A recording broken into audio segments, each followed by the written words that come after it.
Mesmo que a gente A treine mesma junto. disponibilidade. Isso. E o interessante é deixar bem claro o risco de essa coisa de treinar junto e querer ir no mesmo ritmo.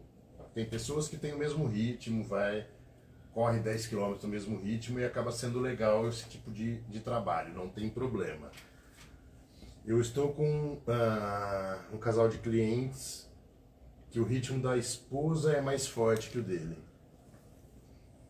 E que ele acaba acompanhando ela nas provas, igual o Tássio e a Jéssica, eles têm essa mesma parceria. Sim.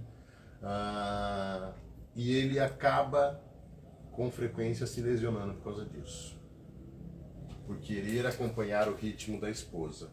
Entendeu? Então isso é muito interessante falar para quem está nos ouvindo, que de repente, eu gosto de correr com a minha amiga. Tá, mas a amiga é no mesmo ritmo que o seu. Se for no mesmo ritmo, pode ir treinar sem problema. Se não for, quem tiver, porque assim, o que eu tô querendo dizer, o atleta que tiver um ritmo mais forte e ele segurar o ritmo para acompanhar o amigo, ele tem risco de se lesionar. E é a mesma coisa ao contrário. Se diminuir o ritmo para conseguir acompanhar, também corre risco. Porque assim, é biomecânica pura. O que acontece? O atleta, o corpo dele está adaptado a um ritmo. E ele vai se segurar para manter aquele ritmo, um exemplo, acompanhando a Jéssica.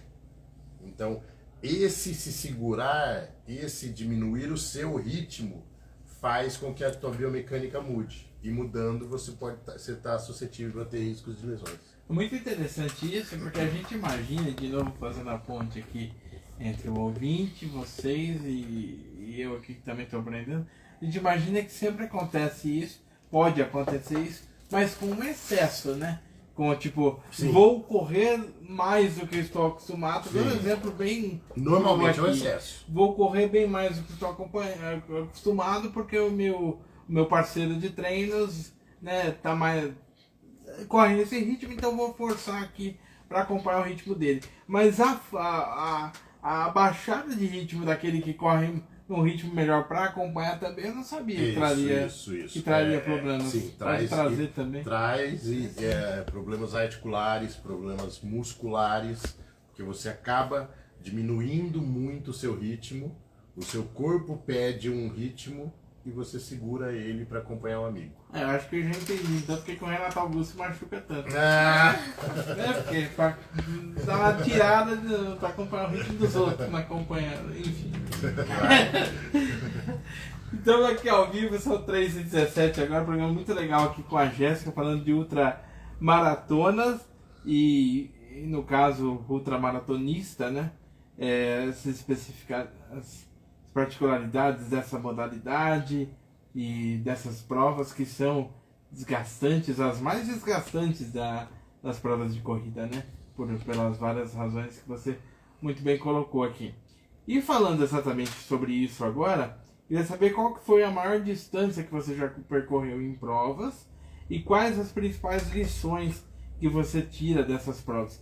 Acho que da questão da distância, você já falou lá no início, né? Que foi exatamente aquela prova de 30 e poucas horas, foi essa né? última, né, que eu fiz umas 3 semanas atrás, mais ou menos. Que era para ter sido 235, eu fiz 135. Assim, é uma prova muito dura. Não é fácil, gente, não é fácil. Nenhuma ultra é fácil. Tanto pela dificuldade, que nem, você começa lá no começo da prova, tá 5 graus. Quando é 10 horas, tá 24 graus. E quando é de noite, tá baixo de novo. Quando é 4h30, já esfriou de novo. Gente, assim, é uma queda de temperatura surreal. Que nem a gente pegou, saindo de uma cidade do KM65, 3 graus. Então, isso era 7 horas da noite. Nossa. O corpo tem gente que não aguenta, tem corpo que não aguenta, de tanto frio. Que nem a gente pegou lá no percurso. E como que você fez? Eu? Não, assim, pôs mais roupa, toma café? O que você fez numa situação dessa? Não.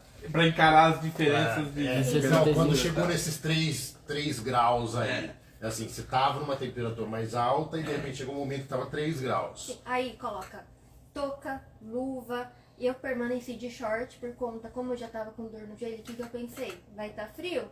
Vai bater o frio na perna, vai gelar, né? Então, sentiu um pouquinho mais de dor, né? Frio. Não é bem assim, mas tudo bem. Coloca blusa térmica, segunda pele, outra blusa, né, fleece, pra ajudar a aquecer. E se tiver muito frio, você sentindo muito frio, você coloca a manta térmica. Tá. E vai, segue. Mas no meu caso não precisei, só a luva, a touca, né? Mas todas essas provas você leva a manta térmica. Tem que levar. Ah, tá, É obrigatório. obrigatório, tá. é obrigatório.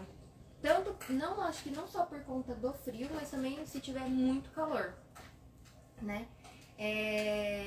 A gente pegou um pessoal depois nos 95 que o cara desmaiou de frio. Que estava muito frio. E até porque ele estava na mesma casa que a gente estava.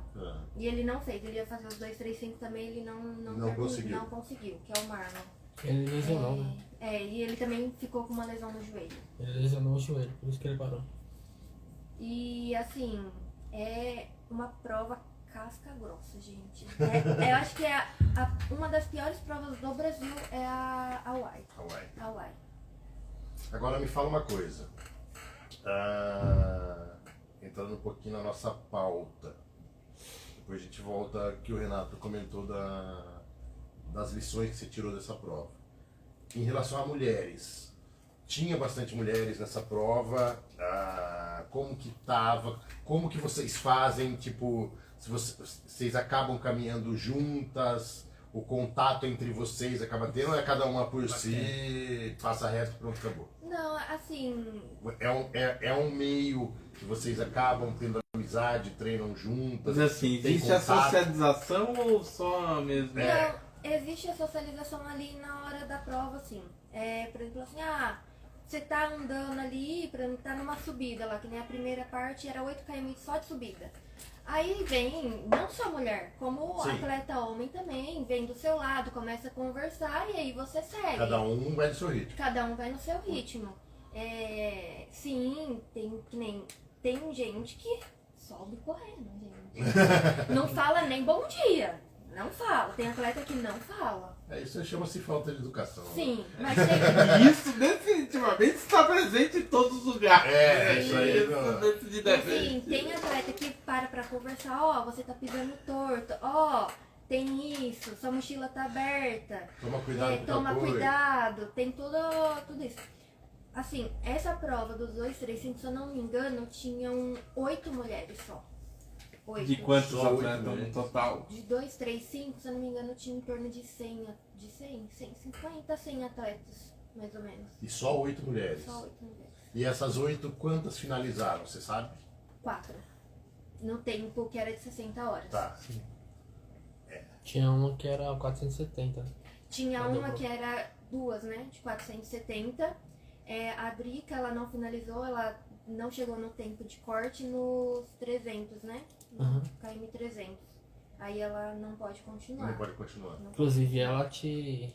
Inclusive ela me deu várias dicas nos 95, porque eu tava com bolha, tirei tênis, fiz curativo. E te deu um apoio moral, né? Deu um Também pra apoio você moral fazer pelo continuar. menos continuar. Mas é isso que é legal, é isso que eu questionei. Que assim, porque uma coisa é muitas vezes o homem ficar até sem jeito de ter esse contato com vocês. E aí a mulher, tipo, vocês trocarem mais informações, até coisas íntimas de vocês mulheres durante a prova. Então eu acho que isso que é legal. 8 mulheres é um número pequeno. Sim. Para 100 atletas, vamos colocar. Mas vocês estão começando, né? Estão trilhando aí cada vez, tipo, tá aumentando essa quantidade de atletas. Sim, com certeza. E uma curiosidade que me veio aqui também, ouvindo o que você estava falando, eu me corrijo se estiver errado, mas eu percebo que a grande, talvez nem seja só a intenção, mas sim, de fato, é isso que é a prova é assim. Porque me parece que o foco principal de vocês, das atletas, é terminar a prova e não necessariamente ganhar a prova, né? Existe uma competição de tipo chegar na frente, chegar em primeiro, ou é só mesmo terminar no tempo e todo mundo que termina no tempo meio que ganhou, vamos dizer? Ou existe a competição de chegar em primeiro lugar e tal? Não, nessas outras maratonas não tem. Tem que chegar no tempo. Todo mundo que chegar naquele tempo. A maioria quer completar a prova. Quer completar a prova. Que nem 235 aí 60 horas. Larga na Todo mundo que sexta conseguir. e tem que terminar no domingo. Todo mundo que conseguir concluir nesse tempo. Tá feliz da vida. Tá feliz. da vida. Mas existe uma competição que é posta em segundo plano ou não existe? Olha, De ganhar. aí Tem vai... pódio, essas coisas ou não? Não tem pódio. Todo não mundo tem que pódio. completa ganha seu troféu. É, perfeito. Ah, tá. Ganha seu troféu. Mas lógico, tem atleta que quer sempre ser o primeiro, Não, né? ele tá numa. Ele é vamos colocar. competitivo. Porque o que eu tô querendo dizer? É mais ou menos como a gente vê na. Meu Deus, aquela prova de fim de ano, agora deu branco. São Silvestre. São Silvestre. Tem os atletas lá que participam pelo entretenimento e tal, e tem o pessoal lá que corre pra valer. Mas nesse caso não. Nesse caso realmente, como não tem pódio e tal, então o vencedor é todo mundo que terminar no prazo. No tempo de Mas corte. o que acontece que eu acho que acaba sendo interessante? Existem os atletas de ponta. Nessas provas também. Também, como qualquer outra prova. Então esses atletas de ponta, para eles chegarem em sétimo de 90 homens, ele chegar em sétimo, para ele é uma conquista. Eu fiquei em terceiro, meu tempo foi o terceiro melhor tempo. Eu fui o primeiro a chegar.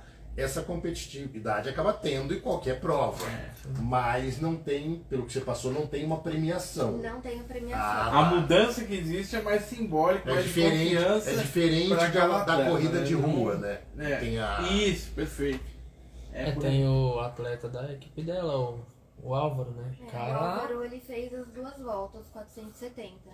O cara... E foi o campeão nas 2 voltas. Detalhe, tá? Nesse mesmo local estava tendo uma outra prova que era com distância maior de 470 quilômetros. É a mesma, na verdade. É a mesma prova. É a mesma, só muda a distância. Tá. Não, então é a mesma prova, Sim, mas a distância, tipo... Eram 2 distâncias, Foi 235 o campeão foi o cara da equipe dela, o Álvaro, né? O cara... e 470 quilômetros. 470. 2 voltas completas. E o cara parecia que nem tinha corrido, tá? Tava, ó. É daqueles impecável. que eu falei agora há pouco, né? Que ele chega no hotel e pergunta se tem academia. É desses assim. É desse, viu?